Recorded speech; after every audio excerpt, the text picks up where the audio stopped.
Deuteronomy, the final book of the Torah, is Moses' farewell to Israel in 1406 BC, standing at the edge of the Promised Land.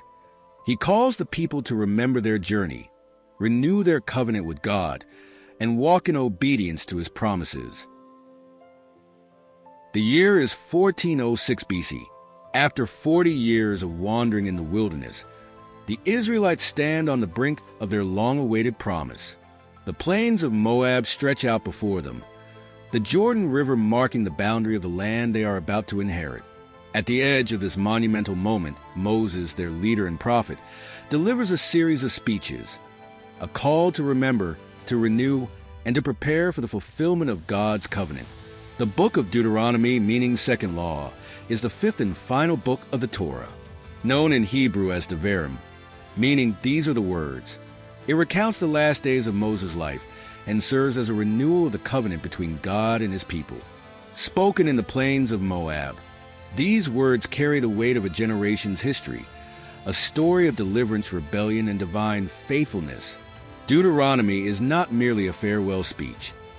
It is a reminder of a journey that began with the cries of an enslaved people in Egypt and continued through the wonders of Mount Sinai. It is the story of a generation that rebelled at Kadesh Barnea, choosing fear over faith, and a younger generation now standing at the threshold of God's promise. This moment is not just about the land. It is about their identity as God's chosen people and their commitment to live as a holy nation.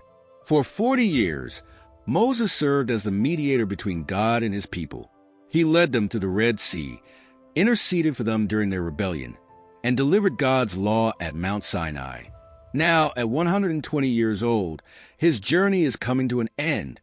From this vantage point on the plains of Moab, Moses looks back on their history, calling the people to remember God's faithfulness and renew their commitment to the covenant before they cross the Jordan without him. The Book of Deuteronomy begins with a call to remember. Moses' words echo across time, reminding the Israelites and all who follow that God's promises endure through every trial. His covenant is unchanging, his guidance unfailing, and his love everlasting.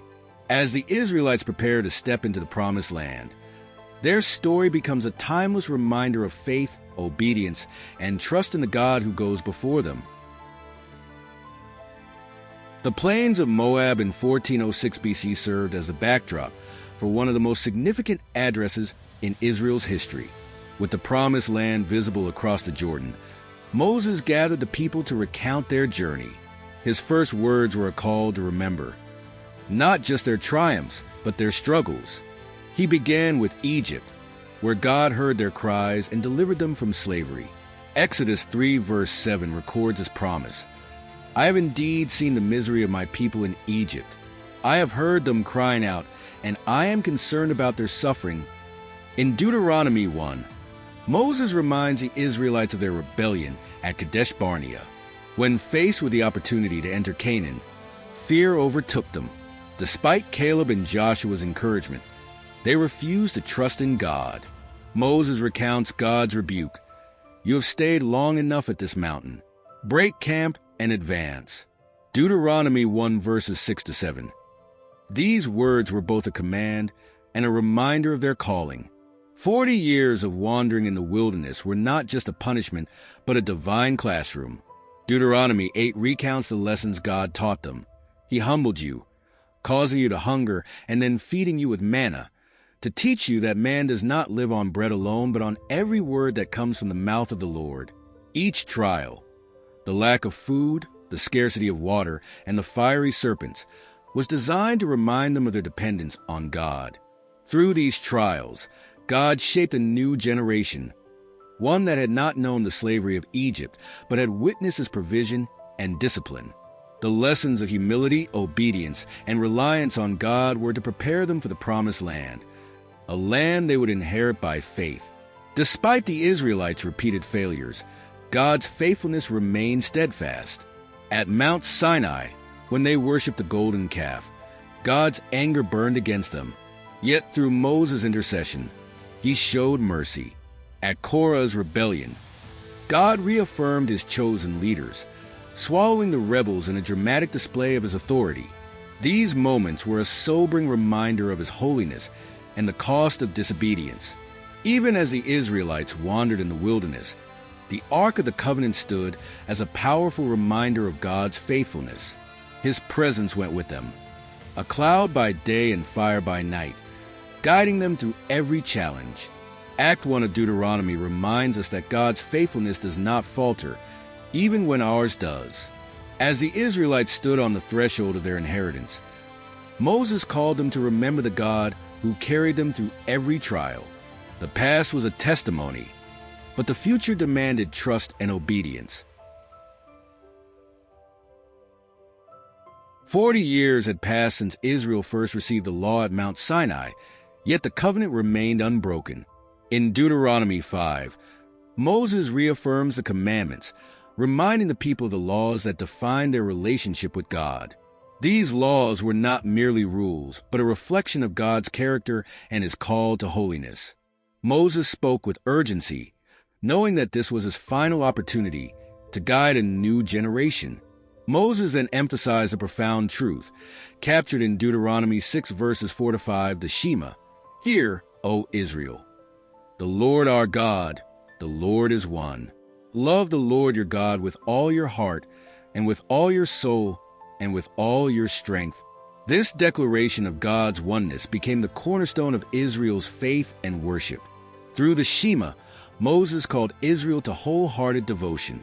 He urged them to impress these truths on their children, to speak of them at home and on the road, ensuring that every aspect of life was centered on God. In Deuteronomy 27-28, Moses presents a vivid choice: blessings for obedience and curses for rebellion. The tribe stood on Mount Gerizim and Mount Ebal, symbolizing the covenant's dual nature. Blessings promise prosperity, peace, and divine protection. The Lord will open the heavens, the storehouse of his bounty, to send rain on your land in season, and to bless all the work of your hands. Deuteronomy 28 verse 12. But the warnings were equally stark. Rebellion would bring famine, exile, and destruction. Moses proclaimed, "Because you did not serve the Lord your God joyfully and gladly, you will serve the enemies the Lord sends against you." Deuteronomy 28 verses 47-48. Visual: these blessings and curses were not idle words. They were a covenantal promise, shaping Israel's future. The choice was clear: life or death, blessings or curses. Central to the covenant was the worship of God. Moses instructed the people to worship in the place God would choose, a foreshadowing of the temple in Jerusalem. In Deuteronomy 12, he warned against idolatry and called for exclusive devotion to Yahweh. You must not worship the Lord your God in their way. God's call for exclusive worship was not just about ritual. It was about identity. Israel was to be a holy nation, set apart for his purposes. The tabernacle, with its rituals and sacrifices, reminded the people that God was holy and that sin required atonement. The tabernacle stood as a physical representation of God's presence, a reminder that he dwelled among his people. Through worship, the Israelites expressed their dependence on him and their commitment to the covenant. Act 2 of Deuteronomy is a call to covenant renewal. Moses reminded the Israelites of their unique identity and the demands of the covenant. As they stood on the threshold of the promised land, the choice was before them: to love and obey the Lord or to turn away. Their future depended on their faithfulness. As Moses' journey neared its end, he prepared to pass the mantle of leadership to Joshua, son of Nun. Standing on Mount Nebo in 1406 BC, he gazed upon the promised land, a land he would not enter. Yet, his focus was on ensuring that God's mission for Israel would continue.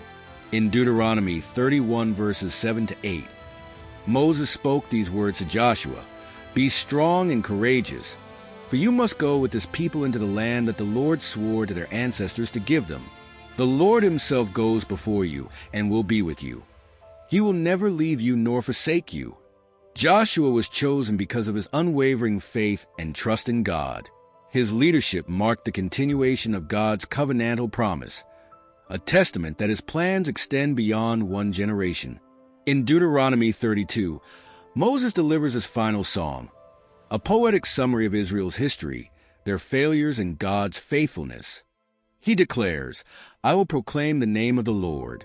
Oh, praise the greatness of our God. He is the rock. His works are perfect, and all his ways are just." The song was not just a reflection on the past. It was a prophetic warning. Moses foretold Israel's tendency to turn away from God and the consequences of rebellion. Yet, even in judgment, the song ends with hope. "Rejoice, you nations, with his people, for he will avenge the blood of his servants. He will take vengeance on his enemies and make atonement for his land and people." Deuteronomy 32, verse 43. The Song of Moses served as a witness, a reminder that God's covenant was unchanging and that his faithfulness endured despite human frailty. Moses, the servant of the Lord, stood on Mount Nebo to view the promised land. This was a land promised to Abraham, Isaac, and Jacob, a land flowing with milk and honey. Yet Moses would not enter it. Deuteronomy 34 verses 5 to 6 records, "And Moses, the servant of the Lord, died there in Moab, as the Lord had said. He buried him in Moab, in the valley opposite Beth Peor. But to this day no one knows where his grave is." Moses' death marked the close of an era, known as the greatest prophet of Israel. Moses had spoken with God face to face. His legacy was not in entering the land, but in preparing the people to fulfill their divine destiny. His leadership had brought Israel from the oppression of Egypt to the edge of the promised land. Through his obedience and devotion, Moses reminded Israel and all future generations of the enduring faithfulness of God. Moses' final words to Israel were a call to faithfulness and courage. His life may have ended, but the covenant he renewed would endure. Through Joshua, God would lead his people into the land he had promised, fulfilling the word spoken to Abraham centuries before. The journey was far from over. It was just beginning. The Book of Deuteronomy is far more than a historical account or a farewell address from Moses. It is a living testament to the enduring faithfulness of God and his covenant with his people. As the Israelites stood on the brink of the Promised Land in 1406 BC, they carried with them not only the hope of a new future, but the lessons of obedience, trust, and love that Moses so passionately emphasized. At the heart of Deuteronomy lies the Shema, a timeless declaration of faith and devotion that continues to resonate across generations. It is a call to remember God's sovereignty, to love him wholeheartedly, and to reflect his character in every aspect of life. The themes of Deuteronomy, faithfulness, obedience, and covenantal love, remain as relevant today as they were over 3 millennia ago. The lessons of the wilderness journey call us to trust in God's provision, even in times of uncertainty. They remind us that true freedom comes not from living by our own desires, but by walking in obedience to God's will. Deuteronomy's call to choose life is not merely a decision for one generation. It is a call that echoes across time, to love God, to listen to his voice, and to hold fast to him as the path to true life and peace. Through every trial and triumph, God's covenant with his people has remained unbroken. The story of Deuteronomy foreshadows the ultimate fulfillment of the covenant in Christ, who declared in Matthew 5, verse 17, "Do not think that I have come to abolish the law or the prophets. I have not come to abolish them, but to fulfill them."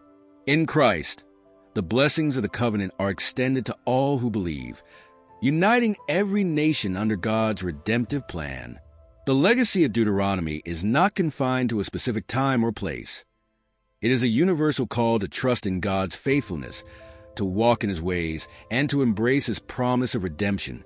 The journey of Deuteronomy calls each of us to a life of faith, obedience, and hope. As the Israelites stood on the edge of the promised land, so too do we stand on the edge of God's eternal promises. The story continues in the lives of those who choose to follow him, trusting in his faithfulness and walking in his ways. Thank you for joining the time traveler on this journey through history. If you found this story moving, insightful, or worth remembering, please take a moment to support the channel by clicking the like button. It helps more people discover these important stories.